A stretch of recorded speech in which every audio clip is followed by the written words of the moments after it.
ने Cebu mountain के सभी मॉन्स्टर्स को बिना किसी फेटालिटी के खत्म कर दिया था और बस कुछ लोगों को हल्की इंजरीज आई थीं। उसके हिसाब से उनका पहला मिशन पूरी तरह सफल रहा। शायद यही कारण है कि रेयॉन कमांडर पोजीशन वापस नहीं मांग रहा। उसके कमांड्स में कोई कमी नहीं थी। वॉरेन अभी भी नहीं जानता कि रेयॉन क्या कंफर्म करना चाहता था, लेकिन उसे खुशी है कि अब वह मानता है कि उसकी कमांड रेयॉन्स जितनी ही अच्छी है। वॉरेन गर्व से ट्रेनीज को आगे ले जाता है, लेकिन रास्ते में रेयॉन को कुछ अजीब महसूस होता है और वह सबको रुकने को कहता है। ट्रेनीज आपस में मर्मरिंग करने लगते हैं कि कैंप करने के लिए अभी जल्दी है और उन्हें समझ नहीं आता कि क्या हो रहा है। तभी रेयॉन घोषणा करता है कि असली मिशन अब शुरू होता है। यह वॉरेन और कीन दोनों के लिए चौंकाने वाला होता है, क्योंकि वे ऑर्क्स को खत्म कर चुके थे और आफ्टरमैथ भी साफ कर चुके थे। रेयॉन समझाता है कि उनका मिशन मॉन्स्टर्स को एक्सटर्मिनेट करना और विलेज की प्रोटेक्शन करना था। पहला हिस्सा पूरा हो चुका है, लेकिन कुछ समय पहले तक कोई उन्हें ऑब्जर्व कर रहा था। वह प्रेजेंस 1 घंटे पहले गायब हुई। इसे इंस्ट्रक्टर मानकर टाला जा सकता था, लेकिन उसके चारों ओर हॉस्टिलिटी की ऑरा थी जो किसी इंस्ट्रक्टर की नहीं हो सकती। रेयॉन बताता है कि उसने विलेज पहुंचने से पहले ही उस प्रेजेंस को महसूस किया था और आधा दिन दूर जाने पर वह विलेज की दिशा में गायब हो गई। यह जानकर वॉरेन और मार्टिया हैरान रह जाते हैं कि विलेज पहुंचने से पहले ही उन्हें ऑब्जर्व किया जा रहा था। रेयॉन साफ कहता है कि यह उसी पल से शुरू हुआ था जब वे विलेज के पास की हिल पर पहुंचे थे। तब वे समझ जाते हैं कि रेयॉन ने कमांडर पोजीशन वॉरेन को इसलिए दी थी ताकि वह खुद छिपकर एनिमी को बेहतर तरीके से समझ सके।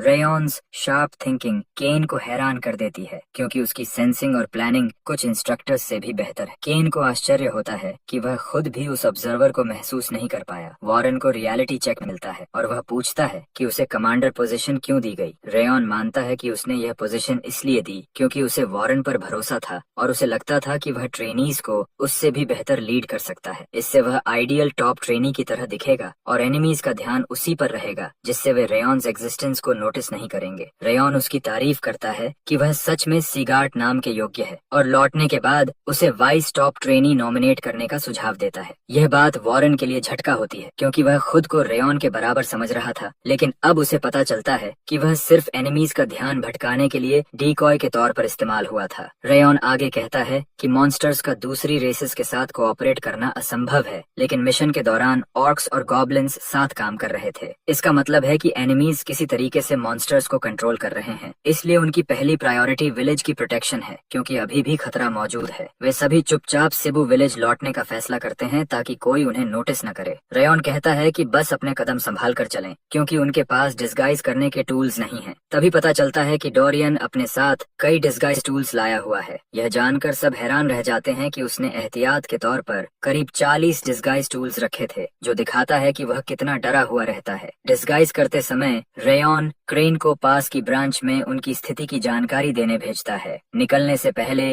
रेयॉन ट्रेनीज को याद दिलाता है कि अब से वे उसके ऑर्डर्स को बिना किसी सवाल और बिना मना किए मानेंगे। 5 आवर्स बाद साबू माउंटेन के पास ईडन के टेम्पररी हाइडआउट में स्काउट रिपोर्ट देता है कि ट्रेनीज विलेज छोड़ चुके हैं। इसके बाद वे रेस्टोरेशन नाम की योजना शुरू करने का फैसला करते हैं। बॉस दोबारा हेलमेट पहनते ही एक विशाल ऑर्क में बदल जाता है और उसके साथ कई दूसरे ऑर्क्स भी प्रकट हो जाते हैं। वह उन्हें आदेश देता है कि विलेज के सभी लोगों को मार दो, एक भी जिंदा न बचे। ऑर्क्स पहाड़ से नीचे विलेज की ओर दौड़ पड़ते हैं, जबकि ऊपर से रेयॉन और वॉरेन यह सब देखते हैं। वॉरेन हैरान हो जाता है कि ऑर्क्स की संख्या रेयॉन्स कहे अनुसार ज्यादा है और वह इस बार सबको खत्म करने का जोश दिखाता है, लेकिन एक्शन लेने से पहले रेयॉन उसे रोकता है और कहता है कि अभी समय नहीं है, क्योंकि कोई उन्हें देख रहा है। उसे यकीन है कि वह एक ह्यूमन है, लेकिन एनिमी की असली आइडेंटिटी अभी सामने नहीं आई है। ऑर्क्स की भारी संख्या और उनके हथियार वॉरेन को बेचैन कर देते हैं और उसे डर लगता है कि अगर अभी एक्शन नहीं लिया गया तो विलेज में भारी कैजुअलिटीज होंगी। रैन समझाती है कि अगर वे जल्दी एक्शन लेंगे तो वे पूरी तरह एनाइलेटेड हो जाएंगे और हार जाएंगे। वॉरेन फिर भी कुछ करने की कोशिश करता है, लेकिन रैन जोर देकर कहती है कि अभी समय नहीं है। हमारा लड़का सबको सावधान रहने को कहता है, क्योंकि उनका सामना ईडन से हो सकता है। सौभाग्य से बाकी लोग 5 डीमन सेक्ट ईडन के नाम को पहचानते हैं। रेयॉन अभी भी पूरी तरह निश्चित नहीं है कि वे सच में ईडन के खिलाफ हैं या नहीं, लेकिन वह जानता है कि मॉन्स्टर्स को कंट्रोल करने की क्षमता या तो ईडन सेक्ट के लोगों की हो सकती है या फिर कोई लॉर्ड रैंक मॉन्स्टर सामने आया है, इसलिए उन्हें बहुत सावधानी से काम लेना होगा। इस बीच वॉरेन ईडन की ताकत और रेयॉन्स ऑर्डर्स की समझदारी को मानता है, लेकिन वह यह स्वीकार नहीं कर पाता कि उन्हें कुछ किए बिना आधे विलेजर्स को मरने देना होगा। वह रॉन की योजना को चुनौती देता है, जिसमें वे छिपकर बैठे रहने वाले थे। वह कहता कहता है कि उसने कभी रेयॉन को खुद से ज्यादा सीगर्ट नाम के योग्य माना था, लेकिन वह यह नहीं मान सकता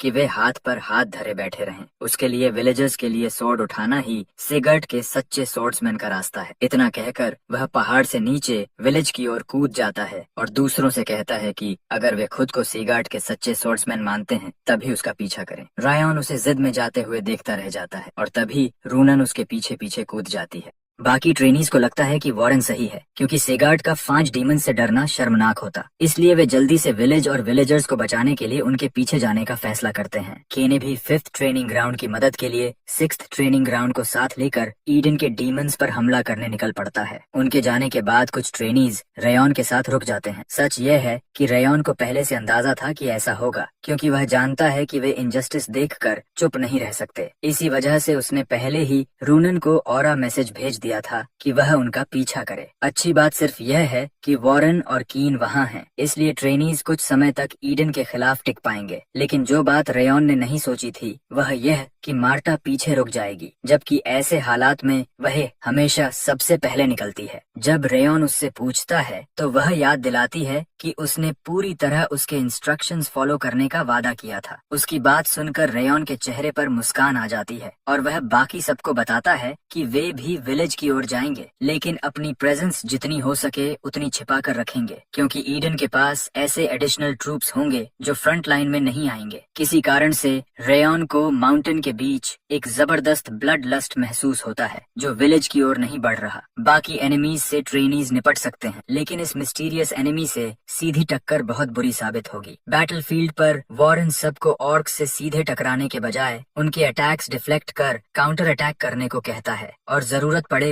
तो 2 लोग मिलकर हमला करने की सलाह देता है। ऑर्क्स को विलेज तक पहुंचने से पहले ही रोकना है। उसे जल्द समझ आ जाता है कि ये मॉन्स्टर्स पहले दिन वाले ऑर्क्स से ज्यादा फेरोशियस और पावरफुल हैं। फिर भी अगर यही सब है तो विलेज बचाना मुश्किल नहीं, लेकिन ईडन को जानते हुए उसे शक होता है कि यह सब कुछ नहीं है। तभी पीछे से ईडन की ग्रीन डीमन ट्रूप निकलती है, गॉब्लिन मास्क्स और हेलमेट्स पहने, जिनकी संख्या 40 से ज्यादा है। वॉरेन आदेश देता है कि कीन ऑर्क्स को रोके। रूनन फ्रॉस्ट ऑरा से ऑर्क्स और ग्रीन डीमंस के पैर जमाए और वह खुद ग्रीन डीमंस से निपटे। रूनन का एक फ्रॉस्ट स्ट्राइक एक ऑर्क को जमा देता है और वॉरेन स्टार कनेक्टिंग सोर्ड और सोर्ड ऑफ ऑटम विंड से वार करता है। तभी पेड़ों से पॉइजन्ड नीडल्स और जमीन पर पॉइजन फॉग फैलता है। ट्रेनीज गिरने लगते हैं, वॉरेन और रूनन भी पॉइजन हो जाते हैं और एनाइलेशन तय लगती है। तभी एक जबरदस्त एक्सप्लोजन होता है। धुआं छांटते ही मार्टा सामने होती है। रेयॉन के साथ रुके ट्रेनीज उसके पीछे हैं और वह ईडन को कचरा कहते हुए किसी को भी भागने न देने का आदेश देती है। पीड़ित ट्रेनीज मार्टिया और सेकंड टीम को देखकर राहत महसूस करते हैं और ऐसा होना भी चाहिए, क्योंकि अगर मार्टिया ने अभी किया हुआ एक्सप्लोजन से हवा में फैला पॉइजन डिस्पेल न किया होता तो वे वहीं गिर चुके होते। जल्द ही उनमें दोबारा लड़ने का साहस लौट आता है। भले ही रेयॉन अब भी दिखाई नहीं देता, लेकिन हालात पलटते हुए लगते हैं और इस रफ्तार से जीत मुमकिन दिखती है। वहीं ग्रीन डीमंस यह देखकर चौंक जाते हैं कि ऑर्डिनरी ट्रेनीज इतने ताकतवर हो सकते हैं। अपनी जान बचाने के लिए वे भागने का फैसला करते हैं। तभी उनका बॉस सामने आता है और पूछता है कि क्या वे बैटल से भागने की सोच रहे हैं। नए आए उस विशाल फिगर की ऑरा ग्रीन डीमन से बिल्कुल अलग लेवल की है और वह ह्यूमन लैंग्वेज बोल सकता है। उसके हेलमेट से साफ हो जाता है कि वह ईडन ग्रीन वॉर डीमन है। हालांकि उसका रैंक कम है, फिर भी वह ईडन के एग्जीक्यूटिव्स में से एक है और उसका यहाँ होना रहस्य है। ग्रीन वॉर डीमन याद करता है कि रिपोर्ट में लिखा था कि ट्रेनीज जा चुके थे और सोचता है कि एम्बुश समझ आने के बाद लौटना ऑर्डिनरी ट्रेनीज के लिए काबिले तारीफ है। उनके लेवल देखकर वह समझ जाता है कि मार्टिया ने उनकी प्रेजेंस नोटिस की थी और कहता है कि चुपचाप चले जाना ही बेहतर होता। अपनी औकात न जानने की सजा के तौर पर वह सबको मारने का फैसला करता है। एक ही स्ट्राइक में वह वॉरेन, मार्टिया और रूनन को गिरा देता है। अचानक बदले हालात से बाकी ट्रेनीज घबरा जाते हैं। वे केन को ढूंढते हैं, लेकिन वह लकड़ी की बैरिकेड के पास ऑर्क्स से लड़ रहा होता है। रेयॉन भी कहीं नहीं दिखता और उन्हें लगता है कि ग्रीन वॉर डीमन को देखकर वह जब मार्टिया उठने की कोशिश करती है तो ग्रीन वॉर डीमन उसे ट्रैश में सबसे डिसेंट कहकर सराहता है, खासकर इसलिए कि उसने उनकी प्रेजेंस महसूस कर ली थी। फिर भी वह उसे बिना एबिलिटी, स्ट्रेंथ और विल पावर वाला वर्मिन मानता है जिसे कुचल दिया जाएगा। वह तलवार उठाता है और तभी रेयॉन जंगल से पीछे की ओर से गोल्डन फ्लेम्स में लिपटा हुआ निकलता है। गर्दन पर कूदते हुए डीमन खतरा भांप कर हिलता है, लेकिन रेयॉन देंथ हजन फ्लेम्स कल्टिवेशन फर्स्ट फ्लेम वॉर्टेक्स से उसका हाथ काट कर जमीन पर गिरा देता है। यह अटैक डीमन को अम्यूज करता है क्योंकि उसने जानबूझकर गर्दन बचाई थी। गर्दन चूकने से रेयॉन चिढ़ जाता है, मगर उसके पास असैसिनेशन प्लान होता है। डीमन कहता है कि सरप्राइज अटैक से बस एक हाथ गया है और देखता है कि रेयॉन की एनर्जी लगभग खत्म हो चुकी है। अंदर ही अंदर रेयॉन मान लेता है कि यह सच है। एक बार में लड़ाई खत्म करने के लिए उसने बहुत ज्यादा पावर खर्च कर दी थी और अब मुश्किल से हिल पा रहा है। वह डीमन से पूछता है कि क्या वही यहाँ ट्रूप्स का कमांडर है। डीमन जवाब देता है कि उसके सुपीरियर्स इतने छोटे विलेज की परवाह नहीं करते, इसलिए वही कमांड कर रहा है। रेयॉन उसे चिढ़ाता है कि ऐसे लूनेटिक्स हमेशा अनप्रेडिक्टेबल होते हैं। गुस्से में डीमन कहता है कि रेयॉन की जबान उसकी शक्ल से ज्यादा तेज है और उसे चुप कराने की चुनौती देता है। अटैक के दौरान रेयॉन समझ जाता है कि दोनों पूरी तरह रिकवर नहीं हुए हैं और काउंटर अटैक करता है। डीमन हैरान होकर मानता है कि रेयॉन दिखने से ज्यादा मजबूत है। रेयॉन कहता है कि अगर वह यह अटैक भी ब्लॉक न कर पाए तो सोर्ड्समैन कहलाने लायक नहीं। डीमन हंसते हुए रिलेंटलेस हमला करता है और उसे ग्रीन हॉर्न कहता है। दूर से यह सब देख रहा बर हैरान होता है। वह देखता है कि रेयॉन सीधे ग्रीन वॉर डीमन से भिड़ा हुआ है, उसी दुश्मन से जिसने सबको एक ही ब्लो में गिरा दिया था। ऊपर से हमारा हीरो वही स्टार कनेक्टिंग सोर्ड चला रहा है जो बर्न ने पहले इस्तेमाल की थी। बर्न को एहसास होता है कि वह सोच रहा था कि वह रेयॉन को कैचअप कर लेगा, लेकिन हमारा लड़का ट्रेनी लेवल से बहुत आगे निकल चुका है। तभी मार्था वहाँ पहुँचती है और कहती है कि यही रेयॉन की असली ताकत है और जो उसने पहले दिखाया था वह सिर्फ आइसबर्ग का सिरा था। वह बताती है कि सिर्फ बराबरी पर होना काफी नहीं है, क्योंकि सरप्राइज अटैक के बाद रेयॉन को अपनी ऑरा या एनर्जी रिकवर करने का समय ही नहीं मिला। मार्था चिंतित हो जाती है और सवाल करती है कि इतनी कम स्टेमिना में क्या रेयॉन ग्रीन वॉर डीमन को हरा पाएगा। तभी रूनन सामने आती है और मदद करने का सुझाव देती है। मार्था हैरानी से कहती है कि वह खुद मुश्किल में है और रूनन तो उससे भी कमजोर है। फिर भी रूनन बिल्कुल शांत रहती है, जिसे देखकर मार्था चौंक जाती है। बोर भी अपनी हिचकिचाहट पर शर्मिंदा होकर लड़ाई में कूदने का फैसला करता है। मार्था याद दिलाती है कि डीमन का पिछला हमला कितना भयानक था और शक जताती है कि तीनों मिलकर भी हालात नहीं बदल पाएंगे। लेकिन बर्न कहता है कि वे अपने साथी को छोड़ नहीं सकते क्योंकि वे जिग हार्ट सोर्ड्समैन हैं। आखिरकार मार्था मान जाती है और चेतावनी देती है कि अगर कुछ गलत हुआ तो जिम्मेदारी सबकी होगी। इसी बीच ग्रीन वॉर डीमन हैरान होता है कि एक साधारण ट्रेनी इतने समय तक टिका रहा और उसे ईडन में रिक्रूट करने तक का विचार आता है। वह उत्सुक होकर उसका नाम पूछता है। हमारा लड़का खुद को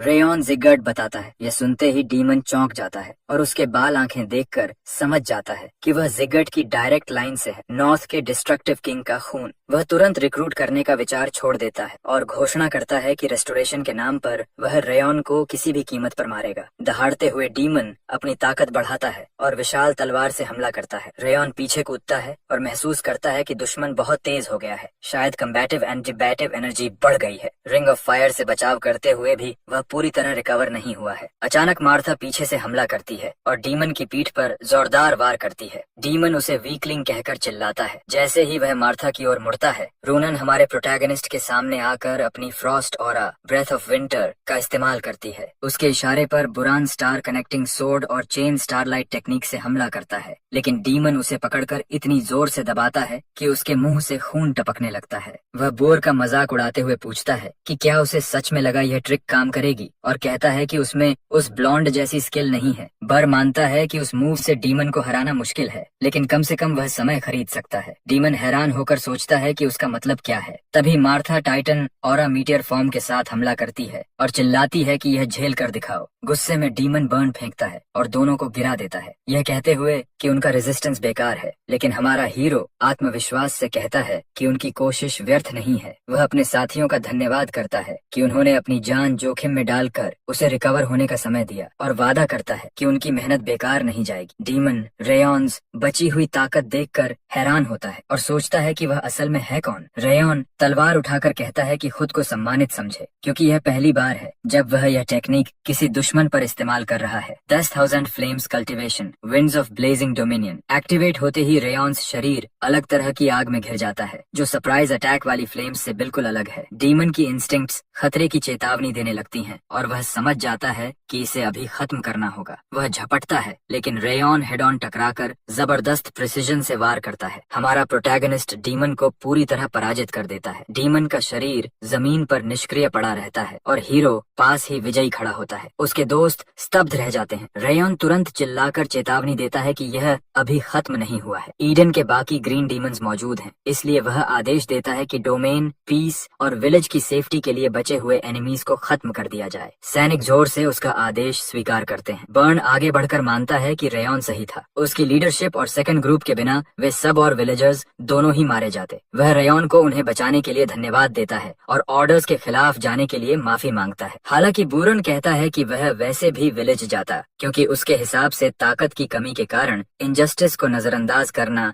जिगर्ट सोर्ड्समैन के लिए अस्वीकार्य है। रेयन मुड़कर कहता है कि बूरन ने अच्छा किया, इसी वजह से वह इतनी फियर्सली लड़ा। वह सोचता है कि अगर उनमें से कोई भी वहां न होता तो नतीजा बिल्कुल अलग हो सकता था। इसलिए हमारा प्रोटैगनिस्ट दिल से आभार जताता है। बर थोड़ा झेंपते हुए कहता है कि उसे पूरी तरह समझ नहीं आता कि रेयन क्या हासिल करना चाहता है, लेकिन वह वादा करता है कि और मजबूत बनेगा ताकि अगली बार बिना रेयन्स मदद के अपना कर्तव्य निभा सके। इसके बाद रेयन मार्था की तारीफ करता है और मानता है कि आखिरी पलों में ग्रीन वॉर डीमन का ध्यान भटकाने की वजह से ही वह रिकवर कर पाया। वह ऑर्डर्स फॉलो करने के लिए उसे धन्यवाद देता है। मार्था तारीफ टालते हुए कहती है कि वह इंस्ट्रक्शंस न मानने से बेहतर मरना पसंद करेगी और विलेज की मरम्मत में मदद करने चली जाती है। बाद में हमारा सोर्ड्समैन सोचता है कि क्या मिशन आखिरकार खत्म हो गया है। जैसे ही टेंशन उतरती है, थकान उसे घेर लेती है और वह मुश्किल से खड़ा रह पाता है। तभी रूनन पीछे से उसे पकड़ लेती है और पूछती है कि क्या वह ठीक है। रेयन हैरान होकर पूछता है कि क्या उसे पता था कि वह गिरने वाला है। रूनन शांत स्वर में कहती है कि वह ट्रेनिंग के दौरान भी ऐसा ही ड्रेन्ड दिखता था। हमारा हीरो राहत की सांस लेता है और समझता है कि उसके साथी भी उसे उतनी ही बारीकी से देख रहे हैं जितना वह उन्हें देखता है। वह रूनन को धन्यवाद देता है और उसकी गोद में आराम करता है। अचानक सिस्टम नोटिफाई करता है कि लाइफ थ्रेटनिंग बैटल में लिमिट से आगे जाने के कारण उसके सभी स्टैट्स 1 से बढ़ गए हैं। उसने खुद से ज्यादा ताकतवर ओपोनेंट को हराया है। सिस्टम उसके नए स्टेटस और रिवॉर्ड्स दिखाता है। रेयन समझता है कि ये ग्रीन वॉर डीमन को हराने के रिवॉर्ड्स हैं। स्टैट्स इंक्रीज, एक नया ट्रेट और एक टाइटल। जिज्ञासावश वह उन्हें डिटेल में देखने का फैसला करता है। वह उठकर रूनन से कहता है कि वह विलेज लौट जाए, जबकि वह आसपास किसी बचे हुए खतरे की जांच करेगा। बाद में जंगल में बैठा हमारा प्रोटैगनिस्ट अपने स्टैट्स देखता है। उसे लगता है कि यह छोटा इंक्रीज अभी मामूली लगे, लेकिन आगे चलकर इसका असर बड़ा होगा और यह इफेक्ट स्थायी है। सिस्टम बैकस्टैब ट्रेट को डिटेल में समझाता है। रेयन सोचता है कि यह स्किल असैसिनेशन के लिए सही है और अगर यह पहले होती तो पहली अटैक में ही लड़ाई खत्म हो सकती थी। तभी रात प्रकट होता है और पूछता है कि सिस्टम एक वीकलिंग को हराने पर इतना रिवॉर्ड क्यों दे रहा है। रेयन उसे धन्यवाद देता है, कहता है कि उसी की वजह से वह लगातार मजबूत हो रहा है। गुस्से में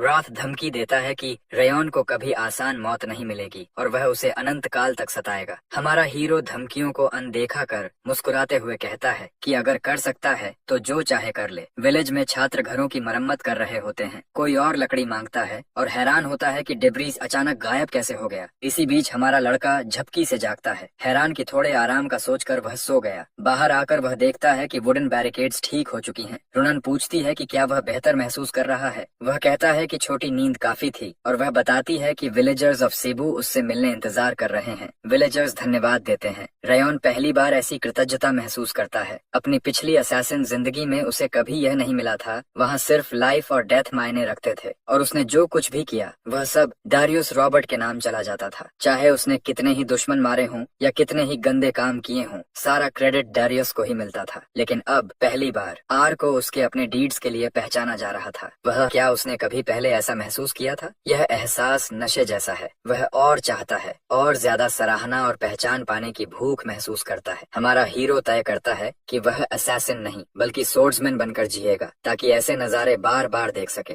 वह दृढ़ निश्चय करता है कि भविष्य में यह एहसास उसकी जिंदगी का नियमित हिस्सा बनेगा। उस रात बाद में विलेजर्स आपस में बातें करने लगते हैं। इसी बीच रेयन विलेज चीफ के पास जाता है और कहता है कि वह एक सवाल निजी तौर पर पूछना चाहता है। चीफ सहमत हो जाता है और रेयन उसे अलग ले जाता है। चीफ सोचता है कि हमारे प्रोटैगनिस्ट के मन में क्या है। रेयन पूछता है कि क्या उसे पता है कि ऑर्क्स को किस फैक्शन ने नियंत्रित किया और विलेज पर हमला करवाया। चीफ बताता है कि ब्लू हेड सोर्ड्समैन ने कहा था कि यह ईडन था, 5 डीमंस में से एक, लेकिन वह समझ नहीं पाता कि उनकी छोटी ऑर्डिनरी विलेज को क्यों निशाना बनाया गया। तब रेयॉन सर कैनबार की बात उठाता है कि कभी सेबू माउंटेन में एक रेड जेमस्टोन मिला था और पूछता है कि क्या यह सच है। ओल्ड मैन पुष्टि करता है कि उसने युवावस्था में वह जेमस्टोन पाया था और उसे साथ ले आया था। रेयॉन कहता है कि ईडन की दिलचस्पी उसी जेमस्टोन में है। चीफ यह सुनकर सन्न रह जाता है और महसूस करता है कि यह सारा कहर उसी की वजह से हुआ होगा। रेयॉन चेतावनी देता है कि इस बार ईडन को रोका गया है, लेकिन जब तक जेमस्टोन रहेगा विलेज निशाना बनी रहेगी। ओल्ड मैन पुष्टि करता है कि उसने युवावस्था में वह जेमस्टोन पाया था और उसे साथ ले आया था। रेयॉन कहता है कि ईडन की दिलचस्पी उसी जेमस्टोन में है। चीफ यह सुनकर सन्न रह जाता है और महसूस करता है कि यह सारा कहर उसी की वजह से हुआ होगा। रेयॉन चेतावनी देता है कि इस बार ईडन को रोका गया है, लेकिन जब तक जेमस्टोन रहेगा विलेज निशाना बनी रहेगी। चीफ बताता है कि उसने उस स्टोन को गार्डियन डेटी माना था, क्योंकि उसे दफनाने के बाद जमीन उपजाऊ और मौसम गर्म हो गया था। घबराकर वह पूछता है कि क्या स्टोन को निकालकर फेंक देना चाहिए। रेयॉन जवाब देता है कि वह इसे अपने साथ ले जाएगा और समझाता है कि ईडन के लिए ह्यूमंस सिर्फ सैक्रिफाइसेस हैं, इसलिए जिगर्ट ले जाना ही सबसे अच्छा समाधान है। चीफ को डर लगता है कि जिगर्ट अगला निशाना बन जाएगा, लेकिन रेयॉन कहता है कि यह जिगर्ट का कर्तव्य है। चीफ राहत महसूस करता है और कहता है कि वे जिगर्ट के फिर से अरणी हो गए हैं। रेयॉन हैरान होकर पूछता है कि फिर से उसका क्या मतलब है। चीफ बताता है कि दशकों पहले जब वह रेयॉन से थोड़ा बड़ा था, तब हाउस ग्लेन जिगर्ट के हेड ने विलेज को बचाया था। रेयॉन चौंक जाता है। चीफ विविडली याद करता है कि कैसे ग्लेन जिगार्ट ने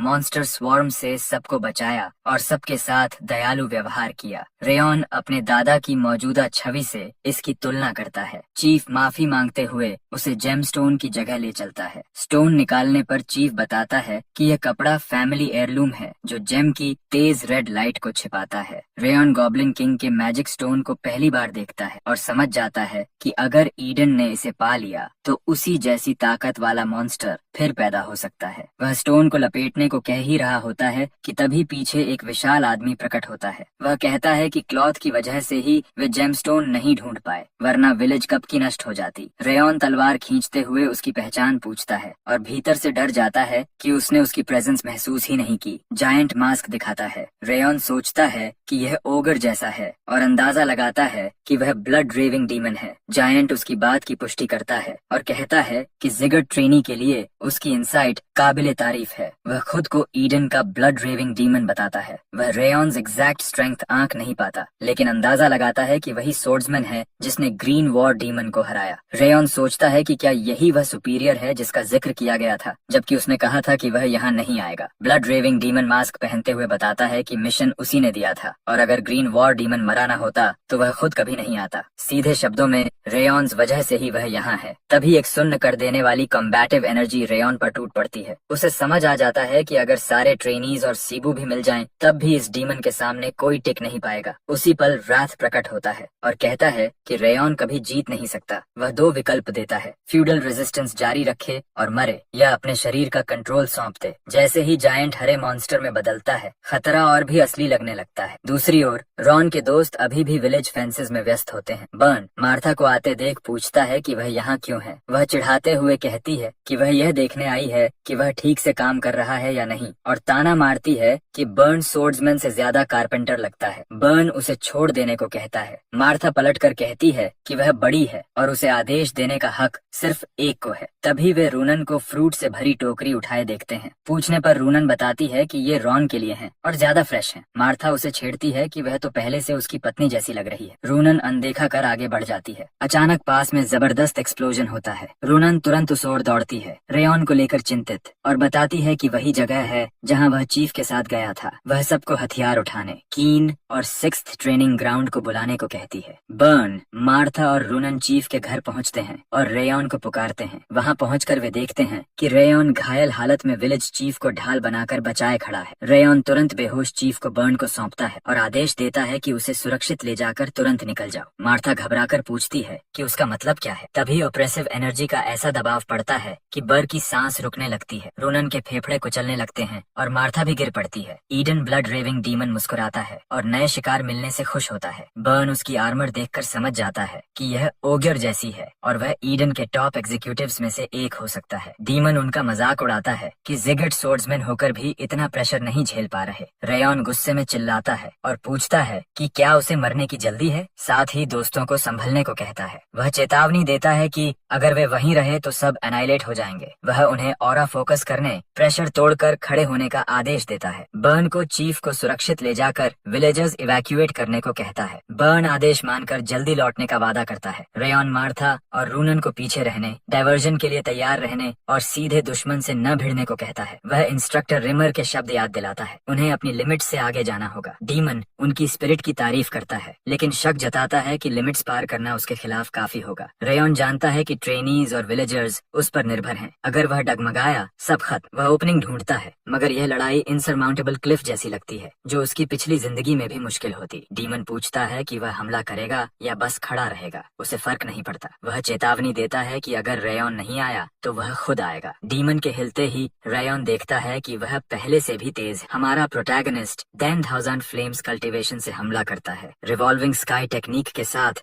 10 फ्लेम्स इग्नाइट करता हुआ। डीमन झपटता है और मानता है कि उसे रेयॉन्स आउटपुट पसंद आया। भयानक फ्लेम्स के बावजूद वह जबरदस्ती आगे बढ़ता है और रेयॉन को डिफेंसिव पर धकेल देता है। रेयॉन एक बार रोकता है और मुश्किल से उसकी दिशा बदल पाता है। डीमन की पंच एक बड़ा बोल्डर चकनाचूर कर देती है। अंदर ही अंदर हमारा लड़का समझ जाता है कि रिंग ऑफ फायर से वह बस ट्रेजेक्ट्री बदल सका वरना उसी पल मर जाता। वह पीछे हटना चाहता है लेकिन जानता है कि उसके दोस्त देख रहे हैं और उन्हें उसके टेक्निक्स सीखने होंगे। थोड़ा सा चांस भी नो चांस से बेहतर है। हीरो फिर हमला करता है मगर डीमन हंसता है और कहता है कि अगर फ्लेम्स एक पंच में गायब हो जाती तो मजा ही नहीं आता। डीमन फिर पंच मारता है जिसे रेयॉन मुश्किल से डॉज करता है। धूल और धुआं भर जाता है। डीमन मानता है कि रेयॉन्स फ्लेम्स ऑर्डिनरी ऑरा से बिल्कुल अलग लेवल की हैं और अब समझ आता है कि ग्रीन वॉर डीमन कैसे हारा, हालांकि उसे उसका नुकसान खलता है। फिर वह कहता है कि आग उसके खिलाफ बेकार है और पूछता है कि क्या रेयॉन जानता है क्यों। रेयॉन जवाब देता है कि जानता है। ओगर किंग आर्मर से बना हेलमेट। वह समझाता है कि फॉरेस्ट के राजा ओगर्स भीषण आग में भी सुरक्षित रहते हैं और अनगिनत फ्लेमिंग एरोज झेलकर भी कासल्स तबाह कर देते हैं। ब्लड रेविंग डीमन में यही ओगर ट्रेट है, इसलिए फायर अटैक्स बेकार हैं। डीमन ताना मारता है कि कोई भी ऑरा उसके सामने फ्यूडल है। रेयॉन शांत होकर कहता है कि अगर फायर काम नहीं करेगी तो वह कुछ और इस्तेमाल करेगा और अपनी कोल्ड ऑरा एक्टिवेट करता है। डीमन अचानक बदलाव से चौंक जाता है। फायर पर रेयॉन्स मास्टरी पहले ही असाधारण थी और अब वह वाटर एट्रीब्यूट ऑरा पर भी वही पकड़ देखता है। डीमन हैरानी से पूछता है कि इतना यंग होकर कोई इतने एडवांस्ड एट्रीब्यूट्स और ऑरा कंट्रोल कैसे कर सकता है और रेयॉन्स असली आइडेंटिटी पर शक करने लगता है। रेयॉन पूछता है कि क्या डीमन समझ रहा है कि जल्द ही वही हाथ उसे हरा देंगे। डीमन चिढ़कर कहता है कि देखेगा उसकी स्पिरिट कब तक टिकती है। दूर से कई सोर्ड्समैन यह भयानक लड़ाई देखकर दौड़ पड़ते हैं। बोर घबराकर आवाज लगाता है और फिर जम जाता है जब वह रेयॉन को डीमन से भिड़ते देखता है। वह फ्लेम्स की जगह फ्रॉस्ट ऑरा देखकर हैरान रह जाता है। उसे समझ आता है कि रेयॉन 2 अलग अलग ऑरा चला सकता है। पूरे कॉन्टिनेंट में वॉरियर्स को स्ट्रेंथ के आधार पर टीयर्स में बांटा जाता है। ऑरा सीखने की शुरुआत करने वाले एलाइड बिगिनर्स कहलाते हैं। वेपन में ऑरा चैनल करना सीखने पर वे ऑरा यूजर्स बनते हैं। आगे चलकर ऑरा एक्सपर्ट रेल्म आता है जहां ब्लेड में ऑरा प्रोजेक्ट होती है। बर्न समझ जाता है कि रेयॉन एक्सपर्ट लेवल तक पहुंच चुका है। यह असंभव होना चाहिए था, फिर भी वह ब्लड रेविंग डीमन से लड़ रहा है। बर्न देखता है कि रेयॉन एक्सपर्ट रेल्म की दहलीज पर खड़ा किसी तरह टिके हुए है। हालांकि पावर गैप साफ। बर्न की नजर पकड़ते ही रेयॉन आंखों से इशारा करता है जो सिर्फ लंबे समय साथ ट्रेनिंग करने वाले समझ सकते हैं। बर्न तुरंत समझ जाता है। ओपनिंग मिलते ही कोऑर्डिनेटेड अटैक। रूनन और मार्था भी संकेत पकड़ लेती हैं। तीनों चुपचाप सहमत होते हैं। विलेज को बचाना है। लड़ाई के बीच रेयॉन चिल्लाकर कहता है कि जो है सब झोंक दो। डीमन रेयॉन्स साथ उलझा होता है और तीनों उस पर टूट पड़ते हैं, लेकिन डीमन इसी पल का इंतजार कर रहा होता है। वह एस्ट्रल एनर्जी का जबरदस्त सर्ज छोड़ता है और तीनों को उछाल देता है। बर्न तुरंत उस ओवरवेलमिंग पावर को पहचान लेता है। डीमन एक्सपर्ट रेल्म से आगे बढ़कर मास्टर बन चुका होता है। ब्लड रेविंग डीमन ताने में रेयॉन को धन्यवाद देता है कि उसने उन्हें उन्हें एक एक कर निपटाने की मेहनत बचा दी। उनकी आंखों में उम्मीद से निराशा बदलते देख वह हंसता है और पूछता है कि क्या रेयॉन को सच में लगा था कि वह जीत सकता है, और चेतावनी देता है कि अपनी औकात न जानने की सजा में वह यहीं मरेगा। लेकिन हमारा प्रोटैगनिस्ट चिल्लाकर कहता है कि इंतजार करने वाला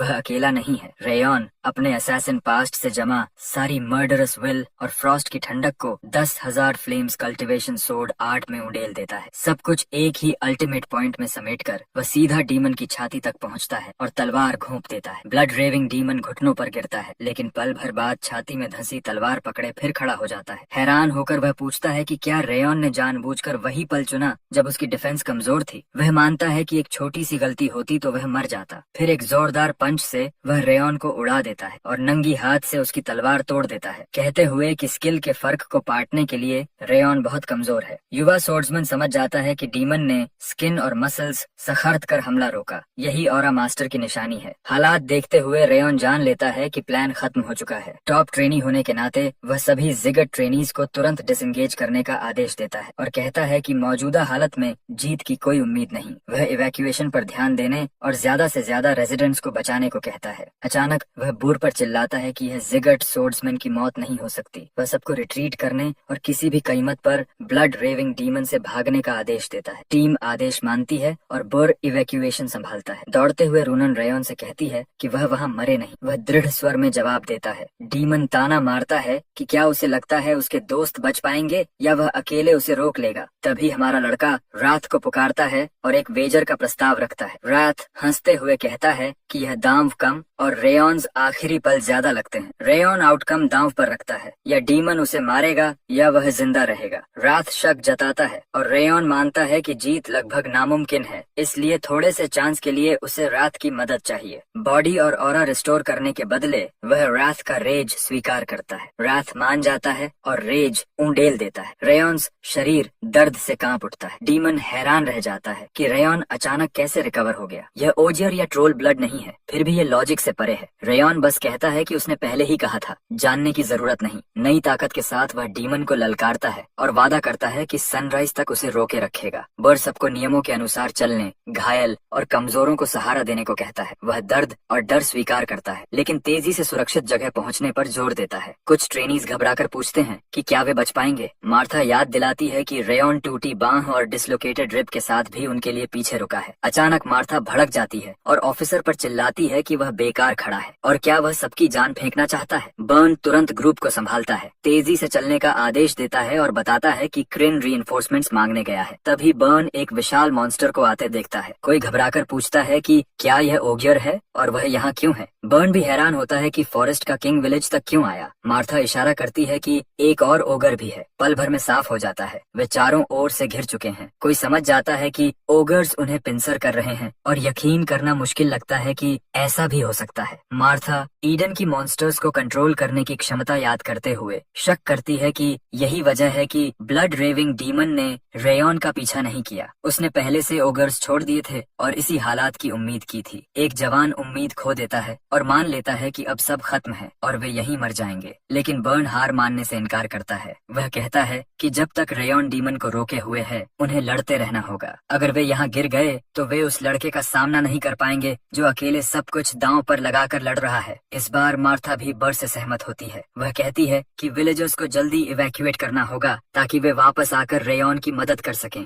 बर सिर हिलाता है और कहता है कि जिंदा रहकर दूसरों को बचाना ही उस साथी के लिए सबसे बड़ा सम्मान है जो उनके लिए लड़ रहा है। तीनों मॉन्स्टर्स पर हमला करते हैं। तभी एक अजीब हवा चलती है जो ओगर्स को टक्कर मारती है और बर्न तुरंत उसके सोर्स को पहचान लेता है। उधर बैटलफील्ड पर डीमन रेयॉन का मजाक उड़ाता है, उसे छोटा पेस्ट कहकर हार मानने को कहता है। हमारा हीरो बुरी तरह घायल और थका हुआ एक चट्टान के पास टिक जाता है और अपनी टूटी बांह को देख ग्रिमेस करता है। वह पल भर के लिए सोचता है कि लड़ते रहने के लिए हाथ काट ही दे, लेकिन रुक जाता है। वह खुद से पूछता है कि वह इतना दर्द क्यों क्यों सह रहा है ऐसा दर्द जो उसने पिछली जिंदगी में भी नहीं झेला। तब वह बिना सोचे भाग जाता। उसी क्षण उसे सिल्विया दिखाई देती है। कहती है कि वह उसे पुराने जिगट सोर्ड्समैन की तरह गर्वित वॉरियर बनते देखना चाहती है। उसका आलिंगन उसे ताकत देता है। रेयॉन समझ जाता है कि वही शब्द और साथियों के साथ बिताए दिन उसे आगे बढ़ा रहे हैं। रूनान जो इंडिफरेंट दिखती है पर सबसे दयालु है, बर जो टेढ़ा शुरू हुआ पर अब अडिग है, और मार्था जो रूखी है पर अपने निश्चय में अचल। उसे मानना पड़ता है कि वे सब उसे अपने लगने लगे हैं। वह उन्हें बचाना चाहता है ताकि सब सच्चे जिगट सोर्ड्समैन बन सकें। वह खड़ा होता है। रात प्रकट होकर उसे मूर्ख कहता है कि वह इतना सह रहा है। वह पूछता है कि क्या उसने दोस्तों को भागने का वक्त दे दिया। रेयॉन सिर हिलाता है तो रैथ गुस्से में कहता है कि वह कीमत को कम आंक रहा है। क्या उसे लगता है कि वह बॉडी वापस पाएगा, डीमन को हरा देगा और साथियों से जा मिलेगा जब वह खड़ा भी नहीं रह पा रहा। रैथ चिल्लाता है कि पोजेशन के बाद रेयॉन जिंदा तो रहेगा लेकिन कभी वापस नहीं आएगा। जैसे जैसे रेयॉन और रैथ एब्जॉर्ब करता है, दर्द असहनीय हो जाता है और वह चीखते हुए गिर पड़ता है। डीमन उसे सीमा पर देखकर कहता है कि अब वह खत्म है। फिर वह एक भयानक आइडिया बताता है। वह पहले रेयॉन्स साथियों को मारेगा और उसे आखिर में रखेगा ताकि वह हर सिर गिरते देखे। दर्द के बावजूद रेयॉन ऐसा होने नहीं देना चाहता। दांत भींचकर वह डीमन को रोकने का फैसला करता है ताकि सब भाग सकें। डीमन के जाते ही रेयॉन खड़ा होकर अपना नाम चिल्लाता है और खुद को ग्लेन नॉर्थ के डिस्ट्रक्टिव किंग का वंशज बताता है। वह कसम खाता है कि जब तक दिल धड़केगा डीमन यहाँ से नहीं जाएगा। उसकी स्पिरिट देखकर डीमन चौंकता है, उसका नाम याद रखने का वादा करता है और हमला करने बढ़ता है। रेयॉन जानता है कि उसके पास डॉज करने की ताकत नहीं बची। वह आंखें बंद करता है। तभी जोरदार हवा डीमन का वार रोक देती है। रिमर प्रकट होता है और वार थाम लेता है। रेयॉन कहता है कि वह देर से आया। रिमर हंसकर माफी मांगता है और कहता है कि अब बाकी वह संभालेगा। डीमंस उसे जिगाट का सोर्ड ऑफ लाइट पहचान लेते हैं कि ट्रैश को नए स्प्राउट्स को चलने नहीं देगा। डीमन ताना मारता है कि रिमर को भेजना दिखाता है कि जिगट कितना नरम हो गया है। उनकी लड़ाई शुरू होती है और डीमन मानता है कि अब भी रिमर के लिए ऐसे वार रोकना आसान नहीं है। डीमन सोचता है कि क्या अफवाहें सच हैं कि रिमर अपाहिज हो चुका है और उसका एनर्जी सेंटर टूट चुका है। रिमर तय इसे बेबुनियाद गॉसिप कहकर खारिज करता है और बेहतर सोर्स ढूंढने की सलाह देता है, ताना मारते हुए कि डीमंस हमेशा न्यूज में पीछे रहते हैं। वह बताता है कि वह कब का फ्रंट से रिटायर हो चुका है, इसलिए उसे नहीं पता ये अफवाहें क्यों फैली। डीमन उसे झूठा कहता है, याद दिलाता है कि कभी रिमर की तलवार में जबरदस्त किलिंग इंटेंट था, लेकिन अब वह हल्की हवा जैसी लगती है, इतनी कमजोर कि उसे काट ही नहीं सकती। दोनों जोरदार टकराते हैं। रिमर उसे कड़ी टक्कर देता है और बारबेरिक कहकर चिढ़ाता है। दूर से हमारा हीरो ध्यान से देखता है कि कैसे इंस्ट्रक्टर रिमर हमला और बचाव के बीच बिना रुके बदलता है, बिल्कुल हवा में बहते पत्ते की तरह। रेयॉन नोटिस करता है कि रिमर के सरप्राइज अटैक्स बेदाग हैं और वह एस्ट्रल एनर्जी भी इस्तेमाल कर रहा है। उसे हैरानी होती है कि रिमर लड़ाई को खींच क्यों रहा है, यह तो अब तक खत्म हो सकती थी। उसे शक होता है कि रिमर जानबूझकर इतने खतरनाक पल में भी अपनी सोर्ड्समैनशिप दिखा रहा है। अगर ऐसा है तो वह सच में पागल है। लड़ते हुए रिमर डीमन से पूछता है कि कमजोर हालत में भी वह उसे क्यों नहीं हरा पा रहा और चेतावनी देता है कि इसी रफ्तार से उसका हेलमेट गिर जाएगा। इससे डीमन भड़क उठता है और उसे सच में लड़ने को कहता है। रिमर मानता है कि अब रोक पाना मुश्किल हो रहा है और फैसला करता है कि अब इसे खत्म करेगा। उसका टीचिंग मटेरियल काबू से बाहर हो रहा है। वह रेयॉन को पुकारता है और कहता है, ध्यान से देखो, यही जिगट की बैटल स्टाइल है, वह रेल्म जहां उसे एक दिन पहुंचना होगा। पहले स्वॉर्ड फील्ड क्रिएशन, फिर आई ऑफ द स्टॉर्म। डीमन हैरान होता है कि रिमर के चारों ओर घूमता यह तूफान क्या उसका स्वॉर्ड फील्ड है, क्योंकि उसकी ऑरा इतनी ओवरवेलमिंग है कि कोई एस्केप नहीं बचती। तय करके वह हेड ऑन क्लैश के लिए कूदता है। हवा में दोनों टकराते हैं, लेकिन रिमर कहीं ज्यादा तेज है। जबरदस्त टक्कर से दूर तक दिखने वाला स्मोक क्लाउड उठता है। धुआं छौंकने पर डीमन मानता है कि रिमर ने शरीर और ऑरा की ताकत को आधा कर सारी शांत हवा तलवार में समेट दी। यही स्वॉर्ड फील्ड का परफेक्ट उदाहरण है। फिर भी वह पूछता है कि जिगार्ड की डायरेक्ट लाइन में न होकर भी रिमर यह कैसे बना पाया। रिमर बताता है कि यह असली स्वॉर्ड फील्ड नहीं बल्कि एल्वन अफिनिटी से नेचर की ताकत उधार लेकर उसकी नकल है। डीमन मान लेता है कि बूढ़ा और बीमार टाइगर भी टाइगर ही रहता है। वह अफसोस जताता है कि रेयॉन को मार नहीं पाया और मानता है कि यह चूक मिशन को भारी नुकसान देगी। रिमर चेतावनी देता है कि बस बहुत हुआ, वह उनके यंग किंग पर हाथ नहीं डालने देगा। डीमन स्वीकार करता है कि रेयॉन में किंगली क्वालिटीज हैं, लेकिन रिमर को घमंड न करने की चेतावनी देता है। ईडन के पास भी रेयॉन्स बराबर टैलेंट है। फिलहाल जिगर्ट के सोर्ड ऑफ लाइट से हार मानते हुए डीमन रिमर के डिसाइसिव ब्लो के बाद गिर पड़ता है। रिमर तलवार म्यान में रखकर रेयॉन से पूछता है कि क्या उसने टेक्निक देखी। यही स्वॉर्ड फील्ड है, माना बाउंड्रीज से अलग, स्पिरिचुअल ग्रोथ और ऑरा बर्स्ट से बनने वाला क्षेत्र जो अनुभव, उपलब्धियों और भविष्य से बनता है। डायरेक्ट डिसेंडेंट होने के कारण वह वह कहता है रेयॉन भी एक दिन बना पाएगा। तभी रूनन, मार्था और बर दौड़ कर आते हैं। रिमर सोचता है कि ज़ेगर्ट ब्लड के बिना स्वॉर्ड फील्ड चलाना उम्र तक चूस लेता है और टूटे एनर्जी सेंटर के साथ यह उसके लिए बेहद दर्दनाक है। फिर भी उसे पछतावा नहीं, उसने एक नए राजा का जन्म देख लिया था।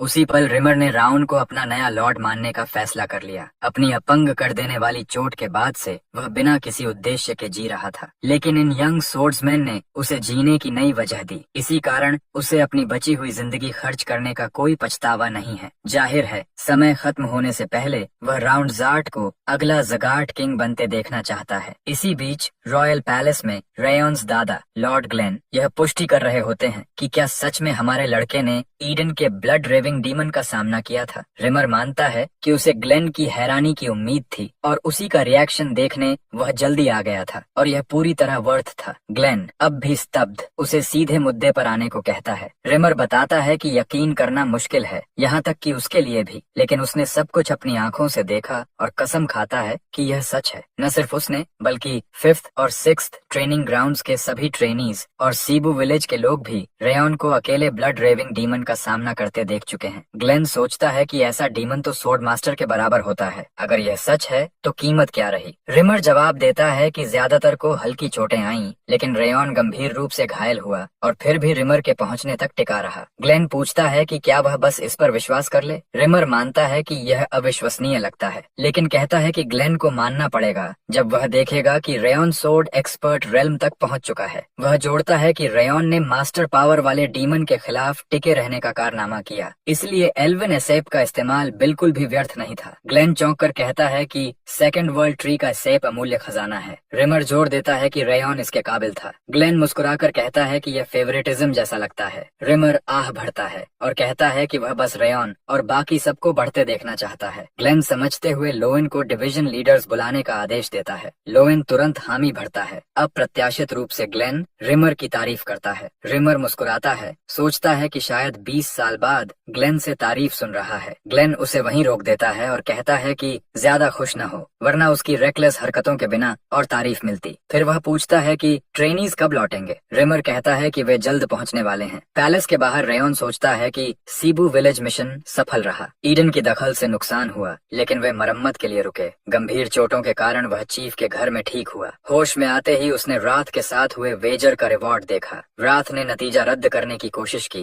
कहता रहा कि डीमन को रिमर ने मारा, रेयॉन ने नहीं। फिर भी स्टैट्स सैटिस्फाइंग थे, खासकर आयरन विल ट्रेट से रात चिढ़ गया। सिस्टम ने बताया कि वह वही एबिलिटी देता है जिसकी यूजर को सबसे ज्यादा जरूरत होती है। रात बड़बड़ाया कि आयरन विल न होता तो वह अब तक बॉडी टेक ओवर कर चुका होता। पैलेस के सामने सभी ट्रेनीज लाइन में खड़े होते हैं। कमांडर एलन उनका स्वागत करता है। मैनर में लॉर्ड ग्लेन के सामने सब नील करते हैं। फुसफुसाहट फैलती है। क्या सच में रेयॉन ज़ेगर्ट ने ग्रीन वॉर डीमन को मारा और ब्लड रेविंग डीमन से बच गया? झुकते हुए रेयॉन सोचता है कि यह समन्स अब उसे एक रेयर अपॉर्चुनिटी लग रही है। सभी एग्जीक्यूटिव्स मौजूद होते हैं। हमारा प्रोटैगनिस्ट जानता है कि उसने इस मिशन से बहुत कुछ सीखा है। अगर हालात ऐसे ही रहे तो आगे की लड़ाइयाँ और भी कठिन होंगी, इसलिए उसे और ज्यादा मजबूत बनना होगा। स्क्वाड लीडर्स, डिवीजन लीडर्स और डायरेक्ट लिनिएज के मास्टर्स की मौजूदगी से साफ है कि ग्लेन ज़ेगर्ट इस घटना को गंभीरता से ले रहा है। ग्लेन पब्लिक और प्राइवेट मामलों में साफ फर्क रखता है और योगदान का इनाम जरूर देता है। इसलिए यह अचीवमेंट्स साबित करने और नई मार्शल आर्ट्स पाने का सबसे सही समय है। लॉर्ड ग्लेन रेयॉन को सामने बुलाता है, मानता है कि वही मिशन का की फिगर था और उससे डिटेल्ड रिपोर्ट मांगता है। रेयॉन पूरी बात बताता है। सिबू पहुंचते ही प्रोबिंग गेज से शुरू होकर गॉब्लिन किंग की मैजिक स्टोन खोजते वक्त ग्रीन वॉर डीमन पर किए गए एम्बुश तक। वह बताता है कि पहली लड़ाई के बाद ब्लड रेविंग डीमन ने हमला किया और ट्रेनीज की कैजुअलिटीज कम करने के लिए उसने खुद बेट बनने का फैसला किया। तभी कारून बीच में चिल्लाता है, रेयॉन पर झूठ बोलने का आरोप लगाता है और कहता है कि सिर्फ ग्रीन वॉर डीमन ही टीनेजर्स के ग्रुप को खत्म करने के लिए काफी था। ब्लड रेविंग डीमन तो दूर की बात है। जवाब में रेयॉन डोरियन को एविडेंस लाने को कहता है। डोरियन ग्रीन और ब्लड रेविंग डीमन दोनों के हेलमेट्स लॉर्ड ग्लेन के सामने रख देता है। कोर्ट में सन्नाटा छा जाता है। रेयॉन ग्लेन से तलवार निकालने की अनुमति मांगता है, जो मिल जाती है। जैसे ही वह ब्लेड खींचता है, फ्लेम्स उसके चारों ओर लहराने लगती हैं। कोर्ट एक असली ऑरा ब्लेड और प्रचंड फायर देखकर दंग रह जाता है। कुछ लोग फुसफुसाते हैं हैं कि 10 साल पहले रेयॉन्स माना मुश्किल से एवरेज था। अब ग्रीन वॉर डीमन की हार समझ में आती है। रेयॉन रूड रॉयल की ओर देखकर पूछता है कि क्या यह प्रूफ काफी है। जलन से भरा रॉयल मजबूर होकर मान लेता है कि रेयॉन एक्सपर्ट रेल्म तक पहुंच चुका है और उसके पास जीत का सबूत है। लॉर्ड ग्लेन पूरे समूह को संबोधित करता है और रेयॉन के साथ 5th और 6th ट्रेनिंग ग्राउंड के टॉप ट्रेनीज की तारीफ करता है। बाद में रेयॉन सोचता है कि ग्लेन की अप्रत्याशित तारीफ ने सिर्फ ग्रुप ही नहीं पूरी मैनर को स्तब्ध कर दिया। दशकों में पहली बार ग्लेन ने एक्सीलेंट शब्द इस्तेमाल किया था। कुछ ट्रेनीज की आंखें भर आती हैं। रिपोर्ट पूरी होने के बाद रेयॉन गॉब्लिन किंग की मैजिक स्टोन पेश करता है और ईडन का असली उद्देश्य बताता है। अंत में सभी ट्रेनीज को ब्रॉन्ज टैबलेट्स मिलती हैं, जबकि हमारे वॉरियर को सिल्वर टैबलेट दी जाती है। कोर्ट से निकलते हुए रेयॉन सोचता है कि शायद उसने उम्मीदें ज्यादा बांध ली थीं। ईडन का उद्देश्य उजागर करने के बाद भी कोई स्पेशल मार्शल आर्ट नहीं मिली। तभी रात प्रकट होकर शिकायत करता है कि इतनी अहम जानकारी देने के बावजूद रेयॉन को कुछ खास नहीं मिला। रात बड़बड़ाता है कि 10,000 फ्लेम्स कल्टीवेशन मिलने के बाद उसने ग्लेन पर थोड़ा भरोसा किया था, जो गलती थी। बाहर निकलते वक्त लोएन रेयॉन को रोकता है और एनेक्स में मिडनाइट को आने को कहता है। कारण पूछने पर बताता है कि हेड ऑफ हाउस ने बुलाया है, यह उसका सेकंड रिवॉर्ड होगा। घर लौटते ही हेलेन लेडी सिल्विया को बताती है कि यंग मास्टर आ गया है। माँ बेटे को देखकर खुश हो जाती है। सिल्विया पूछती है कि ईडन से लड़ने के बाद वह ठीक है या नहीं। रेयॉन आश्वस्त करता है कि वह लगभग ठीक हो चुका है। सिल्विया उसे गले लगाती है और माफी मांगती है कि उसे ज़ेगार्ड जैसा बनने को कहा। रेयॉन कहता है कि वह उसके शब्दों के लिए आभारी है। ब्लड रेविंग डीमन के सामने वही आवाज उसे सच्चा ज़ेगार्ड सोर्ड्समैन बनने की याद दिला रही थी। उसी एनकरेजमेंट ने उसे डटे रहने की ताकत दी। आज वह जो गर्वित सोर्ड्समैन बनकर खड़ा है, वह सिर्फ उसकी बातों की वजह से है और इसके लिए वह दिल से आभारी है। हमारा हीरो तब चौंक जाता है जब देखता है कि उसकी माँ और हेलेन दोनों की आंखों में आंसू हैं। मेड हैरानी से कहती है कि वह कब इतना शानदार बड़ा हो गया, जिस पर रेयॉन पूछता है कि वे रो क्यों रही हैं। उस रात बाद में वह जूडियल से पूछता है कि उसकी गैर मौजूदगी में कुछ असामान्य हुआ क्या। जूडियल बताती है कि सेंट्रल मार्शल पैलेस ने उसे वापस बुलाया है, इशारा करते हुए कि वे उसे हटाना चाहते हैं। रेयॉन समझ जाता है कि सोर्ड एक्सपर्ट बनने की रिपोर्ट न देने और ऑडियंस चेंबर की घटना की झुंझलाहट उसी पर निकालना चाहते हैं। जूडियल एक डबल एजेंट है जिसे उसने बचाने के लिए बहुत कुछ किया, इसलिए रेयॉन तय करता है कि वह उसे मरने नहीं देगा। वह उसे आदेश देता है कि जिंदा रहना है तो उसके निर्देश माने। जूडियल चौंक जाती है जब वह कहता है कि सेंट्रल मार्शल पैलेस को पत्र भेजे कि वह रेयॉन्स पर्सनल मेड बन गई है, क्योंकि उसकी माँ को उसकी सेहत की चिंता थी। रेयॉन समझाता है कि इससे पैलेस को शक नहीं होगा और उन्हें लगेगा कि उसके जरिए जानकारी जुटाना आसान है। वह आगे कहता है कि अगर सस्पिशन महसूस हो तो रिपोर्ट करे कि रेयॉन काफी रिकवर कर चुका है, लेकिन यह बात सिर्फ हेड ऑफ हाउस और इंस्ट्रक्टर रिमर जानते हैं। इससे पैलेस को लगेगा कि वह अब भी उपयोगी है। जूडियल सहमत होती है और तुरंत पत्र भेजने का वादा करती है। इसके बाद रात प्रकट होकर हर शब्द की आलोचना करता है और पूछता है कि रेयॉन एक बेकार स्पाई को क्यों रखे हुए है। हमारा प्रोटैगनिस्ट पलटकर कहता है कि जूडियल बेकार नहीं है, वह करून पर वार करने के लिए एक ट्रैप बनेगी। वह उसे छोड़ने से इनकार करता है क्योंकि कभी उसे भी यूं ही फेंक दिया गया था। इसके बाद वह दिन के आखिरी काम पर जाता है। रॉयल कोर्ट में रेयॉन लॉर्ड ग्लेन को प्रणाम करता है और कहता है कि वह बुलावे पर आया है। ग्लेन सीधे पूछता है कि मिशन के दौरान उसने कौन सी फुटवर्क सबसे ज्यादा इस्तेमाल की। रेयॉन सोचकर बताता है कि उसने रिवर फुटवर्क पर भरोसा किया, क्योंकि उसका मानना है कि फुटवर्क ही वॉरियर का भविष्य तय करती है। ग्लेन मानता है कि रिवर फुटवर्क बुनियादी और उपयोगी है, लेकिन शक्तिशाली दुश्मनों के खिलाफ उसकी सीमा है। फिर वह घोषणा करता है कि ईडन के ऑब्जेक्टिव उजागर करने के इनाम में वह रेयॉन को खुद एक फुटवर्क टेक्निक सिखाएगा। हमारा हीरो स्तब्ध रह जाता है। ग्लेन खड़ा होकर कहता है कि ध्यान से देखो, वह सिर्फ एक बार दिखाएगा। जैसे ही वह चलता है, उसके पैरों और शरीर के चारों ओर फ्लेम्स घूमने लगती हैं। रेयॉन दंग रह जाता है। यह कॉन्टिनेंट के स्ट्रॉन्गेस्ट वॉरियर के कदम हैं। टेक्निक धीमी भी है, तेज भी, कठोर भी और कोमल भी, इतनी मुक्त कि कहीं भी पहुंचा दे। ग्लेन बताता है कि इसका नाम सुप्रीम हार्मनी स्टेप्स है। सिस्टम नोटिफाई करता है कि रिंग ऑफ फायर ने परफेक्ट फॉर्म ऑब्जर्व कर लिया है और पहला स्टेप हेवनली एडवांस तेजी से सीखा जाएगा। ग्लेन पूछता है कि क्या उसने ध्यान से देखा।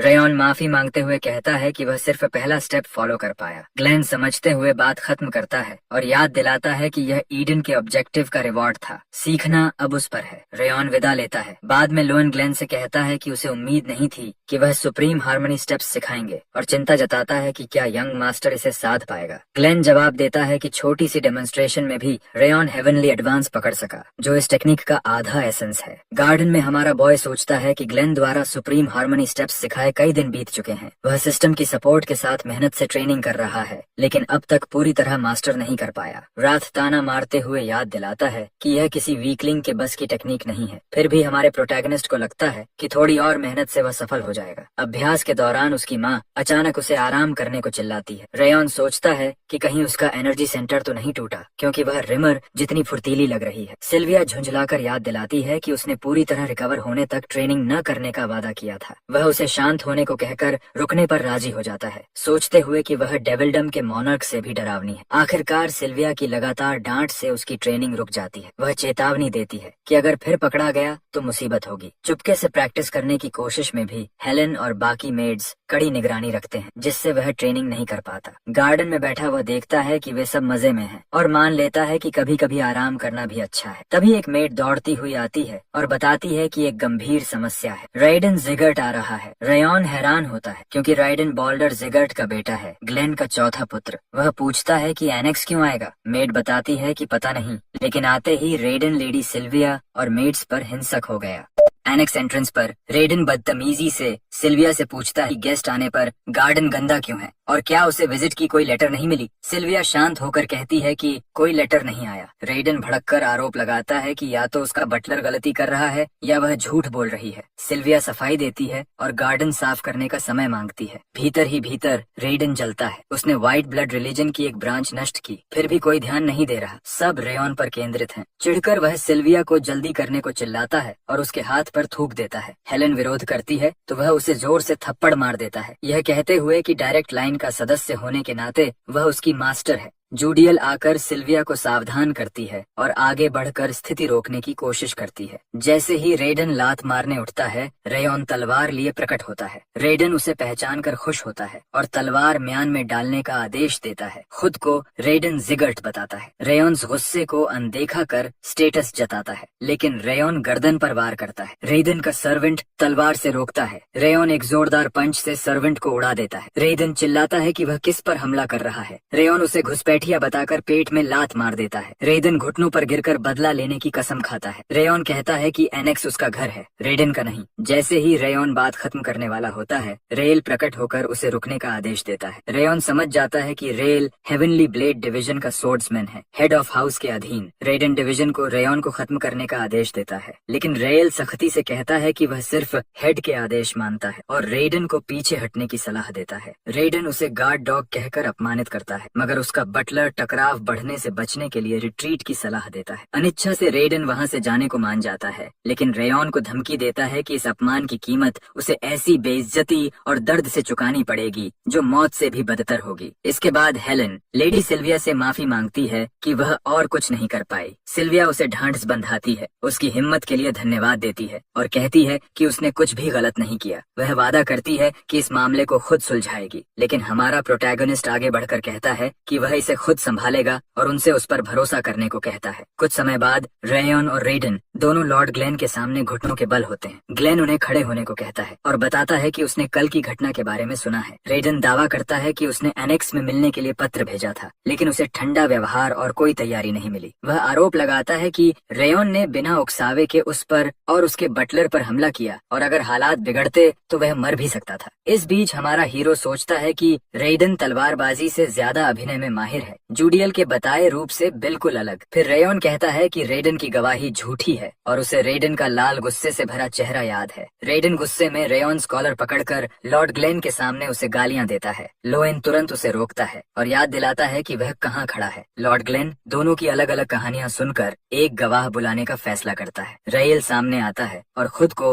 हेवनली ब्लेड डिवीजन का सदस्य बताता है। वह कहता है कि एनेक्स को कोई पत्र नहीं मिला था और लेडी सिल्विया हमेशा की तरह गार्डन में मेड्स के साथ काम कर रही थी। तभी रेडन बिना बताए आ गया। रेयॉन चौंक जाता है क्योंकि उसे उम्मीद थी कि रेल डायरेक्ट लाइन का पक्ष लेगा, लेकिन उसने सच बताया। सब सुनने के बाद लॉर्ड ग्लेन रेडन को डांटता है और पूछता है कि क्या उसने उसके सामने झूठ बोलने की हिम्मत की। रेडन जोर देता है कि असली समस्या यह है कि एक कोलैटरल ने डायरेक्ट लाइन के सदस्य पर हाथ उठाया जो हाउस की हायरार्की के खिलाफ है, कहते थे। ग्लेन मानता है कि यह गंभीर है, लेकिन कहता है कि दोनों पक्ष दोषी हैं और दोनों को सजा मिलेगी। रेडन विरोध करता है कि साधारण सजा काफी नहीं। रेयॉन बीच में बोलता है कि वह कोई भी सजा स्वीकार करेगा, लेकिन उससे पहले उसे कुछ करना है। ग्लेन उत्सुक होकर पूछता है क्या। रेयन बताता है कि रेडन ने उसकी माँ का अपमान किया और मेड्स पर ज्यादा हिंसा की, जिसकी कीमत अब तक नहीं चुकाई गई। ग्लेन दोहराता है कि दोनों की गलती है और शुरू से उनका व्यवहार बहुत शोरगुल वाला रहा है। वह पूछता है कि क्या उन्हें याद है वे कहाँ खड़े हैं। रेडन दबाव में कहता है कि उसे सांस लेना मुश्किल हो रहा है। रेयन कहता है कि इसी वजह से वह न्याय चाहता है। वह ग्लेन के शब्द याद दिलाता है कि यह हाउस सोर्ड्समैन का है, इसलिए एक सोर्ड्समैन की कीमत तलवार से तय होनी चाहिए। वह सोर्ड ड्यूअल की अनुमति मांगता है। ग्लेन थोड़ी देर सोचकर इसे मनोरंजक मानते हुए मान जाता है और घोषणा करता है कि ड्यूअल 1 हफ्ते बाद ग्रेट ट्रेनिंग ग्राउंड में होगा। रेडन अपने पिता बॉल्डर के सामने खड़ा होता है। बॉल्डर पूछता है कि क्या सच में सोर्ड ड्यूअल होगा। रेडन पुष्टि करता है और बताता है कि रेयन ने दादा के सामने चुनौती दी। शर्तें साफ हैं। अगर रेडन जीता तो रेयन्स एनर्जी सेंटर तोड़ दिया जाएगा, अगर हारा तो उसे और उसके बटलर को एनेक्स में सबके सामने माफी मांगनी होगी और ट्रू मार्शल पैलेस फिर कभी एनेक्स के पास नहीं आएगा। बॉल्डर कहता है कि रेयन सिर्फ सिल्विया और किसी अनजान आदमी का बेटा है और डायरेक्ट लाइन का मतलब दिखाने को कहता है। रेडन आश्वस्त करता है कि अब वह इंटरमीडिएट एक्सपर्ट रेल्म में है और इस बार रेयन उसका मुकाबला नहीं कर पाएगा। बॉल्डर उसे सलाह देता है कि ड्यूअल में उसे मार न दे, बल्कि उसकी कलाई की टेंडन्स काट कर उसे अपंग बना दे। एनेक्स में लेडी सिल्विया और हेलन हमारे लड़के को स्वॉर्ड प्रैक्टिस करते हुए देख रही होती हैं। हेलन घबराकर कहती है कि यंग मास्टर का ड्यूअल सर रेडन से तय है और क्या यूं ही खड़े रहना सही है। वह जोड़ती है कि रेडन इंटरमीडिएट एक्सपर्ट है, जबकि रेयन अभी नॉविस लेवल पर है। शायद अभी भी इसे रोका जा सकता है। सिल्विया मानती है कि ड्यूअल खतरनाक है और अगर वह पहले घबरा न जाता तो बात इतनी आगे न बढ़ती। वह यह भी बताती है कि बॉल्डर की फ्लेक्सिबल स्वॉर्ड स्टाइल जिसे रेडन ने सीखा है, ओपनिंग्स का फायदा उठाने में माहिर है। फिर भी सिल्विया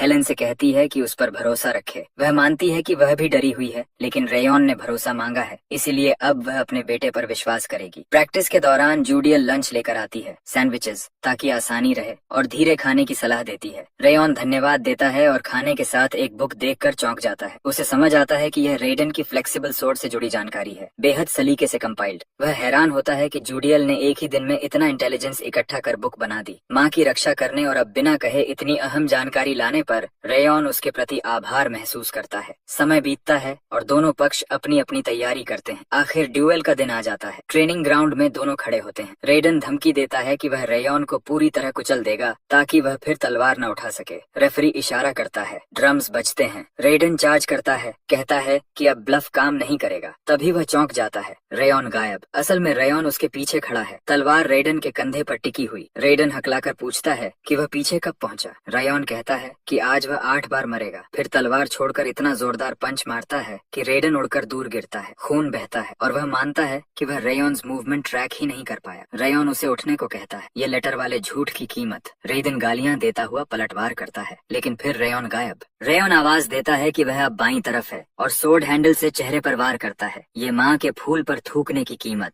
अगला वार उस फूल को रौंदने की कीमत और फिर हेलन को मारने की कीमत चुकाई जाती है। जमीन पर पड़े रेडन को यकीन नहीं होता। वह देखता है कि रेयन सिर्फ स्टार कनेक्टिंग सोर्ड और रिवर फुटवर्क इस्तेमाल कर रहा है, फिर भी वह हार रहा है। किनारे से हेलन समझती है कि रेयन पहले वार में ही खत्म कर सकता था, लेकिन वह जीत से ज्यादा हिसाब बराबर कर रहा है, मेट्स के लिए भी। सिल्विया भावुक हो जाती है। वह अपने पिता को याद करती है, जो शक्ति के पीछे भागते रहे, घर को ठंडा बनाते गए, और कैसे वह सच का सामना न कर पाने के कारण भाग गई थी, जबकि उसे अपने बल पर टिकना चाहिए था। अब रायन सबको दिखा रहा है कि हालात चाहे जैसे हों, डटे रहना और पलटवार करना क्या होता है। ड्यूअल आगे बढ़ते हुए वह रेडन को जमीन पर पटक देता है। सिल्विया समझ जाती है कि उसका बेटा यह सिखा रहा है कि भागने के बजाय आगे बढ़कर मुश्किलों का सामना करना चाहिए। आखिरकार रेफरी घोषणा करता है कि रेडन इनकैपेसिटेटेड हो चुका है और सोर्ड ड्यूअल का विजेता रेयन है। जैसे ही जीत की घोषणा होती है, बॉल्डर गुस्से में फट पड़ता है और अपने बेटे पर चिल्लाता है। क्राउड में रिमर खुशी से चिल्लाता है, याद दिलाता है कि उसने पहले ही रेयन्स जीत की भविष्यवाणी की थी। डोरियन, मार्था, बर और रुनान जश्न मनाते हैं। लोएन लॉर्ड ग्लेन से कहता है कि जिगर्ट की सेवा में इतने सालों में पहली बार उसने कोलैटरल के लिए ऐसा उत्साह देखा है। लॉर्ड ग्लेन सहमत होता है। उसे रेयन्स साथियों का समर्थन और ड्यूअल दोनों ही चौंकाते हैं। अनुभव की कमी के बावजूद रेयन ने सुप्रीम हार्मनी स्टेप्स का इस्तेमाल किया, वही फुटवर्क जिसे ग्लेन ने डार्कनेस पार कर ट्रांसेंडेंस पाने के बाद बनाया था। इतनी कठिन मार्शल आर्ट कि ज्यादातर लोग पूरी जिंदगी में भी नहीं सीख पाते, लेकिन रेयॉन ने सिर्फ 2 हफ्तों में इस्तेमाल कर लिया। ग्लेन यह भी देखता है कि इतनी कम उम्र में रेयॉन कितनी लोकप्रियता पा चुका है। ट्रेनिंग ग्राउंड में भीड़ उसका नाम पुकारती है। ग्लेन सोचता है कि शक्ति हमेशा इस घर का सबसे बड़ा मूल्य रही है, लेकिन शायद डायरेक्ट लाइन से बाहर जन्मा यह लड़का जिसने अन्याय झेला है एक दिन इस घर को बदल सके। ग्लेन खड़ा होकर कहता है कि ड्यूएल खत्म हो चुका है, अब शर्तें पूरी होंगी। वह लोएन को ट्रू मार्शल पैलेस के सालाना बजट की व्यवस्था करने और कोई भी बहाना ढूंढने का आदेश देता है। लोएन हंसते हुए हामी भरता है। ग्लेन की निगरानी में शर्तें लागू होती हैं। रेडन सबके सामने घुटनों के बल बैठकर अपनी गलती मानता है और रेयॉन्स माँ व मेट्स से माफी मांगता है। ट्रू मार्शल पैलेस को एनेक्स में दखल न देने की चेतावनी दी जाती है। मेड्स राहत और खुशी के आंसू बहाती हैं। बाद में सिल्विया अपने बेटे से पूछती है कि वह इतना मजबूत कब बन गया। रेयॉन शर्माते हुए कहता है कि वह उससे ज्यादा चिपके नहीं। पास खड़ी एक पोनी टेल्ड लड़की कहती है कि ऐसे पल में रेयॉन बिल्कुल साधारण लड़के जैसा लगता है। एक और व्यक्ति कहता है कि उसकी फुटवर्क और सोर्ड्समैनशिप लगभग परफेक्ट थी। पोनी टेल्ड लड़की उसे अपनी डिवीजन में चाहती है, जबकि दूसरा उसे ब्लैक टाइगर डिवीजन में ले जाना चाहता है। ग्रे हेयर्ड वुमन बताती है कि 5th ट्रेनिंग ग्राउंड के ट्रेनीज जल्द ग्रेजुएट करेंगे और सिलेक्शन सेरेमनी दिलचस्प होगी। मार्था, बर और रूनान भी कहीं भी टॉप तक पहुंच सकते हैं। रात को बेडरूम में जूडियल पूछती है कि क्या उसने ड्यूएल पहले से प्लान किया था। रेयॉन मानता है कि कुछ हद तक किया और जीत का भरोसा था। जूडियल उसे फ्राइटनिंग लेकिन बेहद काइंड कहती है और सर करून से बचाने के लिए धन्यवाद देती है। बाहर देखते हुए रेयॉन सोचता है कि जूडियल की भावनाएं सच्ची हैं, इसलिए उसे बताना सुरक्षित होगा कि उसका रेज सिर्फ एक एक्ट था। बाद में रॉयल पैलेस में रिमर लॉर्ड ग्लेन से मिलता है और अपनी उंगलियों में पहनी हुई गोल्ड रिंग्स दिखाता है। ग्लेन और लोएन उसे उत्सुक नजरों से देखते हैं। ग्लेन पूछता है कि उसे इतनी ज्वेलरी कहाँ से मिली। रिमर घमंड से बताता है कि उसने ट्रू मार्शल पैलेस के मास्टर के खिलाफ बैटिंग जीत ली और यह सब रेयॉन की वजह से हुआ। इतना ही नहीं, वह 5th ट्रेनिंग ग्राउंड के सभी ट्रेनीज के लिए एलिक्सर्स भी हासिल कर लाया। ग्लेन मजाक में पूछता है कि क्या वह अपने ही बेटे से उगाही करने की बात कबूल कर रहा है। चाय पीते हुए ग्लेन कहता है कि रिमर की यह घमंडी शेखी इस मुलाकात की असली वजह नहीं हो सकती और उसे सीधे मुद्दे पर आने को कहता है। रिमर बताता है कि उसके पास एक प्रपोजल है।